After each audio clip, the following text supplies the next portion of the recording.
എന്തുകൊണ്ടാണ് നമ്മൾ മലയാളികൾക്ക് ഈ സങ്കടം വീണ്ടും വീണ്ടും ഉണ്ടാകുന്നത്? എന്തൊരവസ്ഥയാണ് ഭഗവാനെ എന്ന് ചോദിച്ചുകൊണ്ട് നിരവധി പേരാണ് സന്ദേശങ്ങൾ അയച്ചുകൊണ്ടിരിക്കുന്നത്. ഇത് തന്നെയാണ് നമ്മളും ചിന്തിച്ചു പോകുന്നത്, അല്ലേ ഗോകുൽ? തീർച്ചയായിട്ടും. അതായത് നമുക്ക് ഇതിൻ്റെ ഒരു പ്രധാനപ്പെട്ട കാര്യം, നമ്മൾ പലപ്പോഴും ഇങ്ങനെയുള്ള അപകടങ്ങൾ കാണുമ്പോൾ ഇത് നമുക്ക് പലപ്പോഴും നമുക്ക് തോന്നും നമ്മുടെ കുടുംബത്തിലെ ഒരു അംഗത്തെ പോലെയാണ് ഇത്തരത്തിലുള്ള അപകടത്തിൽ പെടുന്ന ആളുകളെയൊക്കെ, നമുക്ക് അതിൻ്റെ ഇരയാകുന്നവരെയൊക്കെ തോന്നുന്നത്.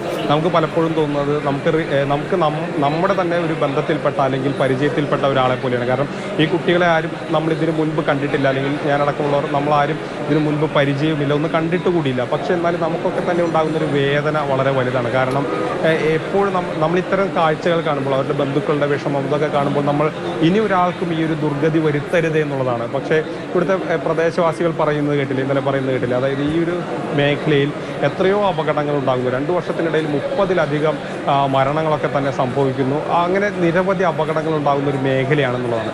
അപ്പോൾ നമുക്കത് പരിഹരിക്കാൻ കഴിഞ്ഞിട്ടില്ല. നമ്മൾ ഈ വിഷയങ്ങൾ പലപ്പോഴും ജനപ്രതിനിധികൾ ഒക്കെ തന്നെ ശ്രദ്ധയിൽ കൊണ്ടുവന്നിട്ടുണ്ട്.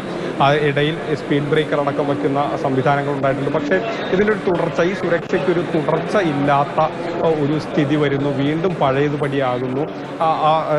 പല സ്ഥലങ്ങളിലും ഇത്തരത്തിൽ ഈ സ്ലിപ്പായി വാഹനങ്ങൾ അപകടത്തിൽപ്പെടാതിരിക്കാനുള്ള സംവിധാനങ്ങൾ ഒരുക്കുന്നു. പക്ഷേ അതൊന്നും തന്നെ പിന്നീട് കുറച്ച് നാളുകൾ അങ്ങനെ പോകും. അതിനുശേഷം വീണ്ടും പഴയപടിയാകുന്ന ഒരു സ്ഥിതി വരുന്നു. ഇപ്പോൾ ഈ അപകടത്തിൻ്റെ പശ്ചാത്തലത്തിലും ഒരു ഉന്നതതല യോഗം ചേർന്നിട്ടുണ്ട്. അതിനുശേഷം ഒരുപക്ഷെ ചില തീരുമാനങ്ങൾ കൈക്കൊള്ളും.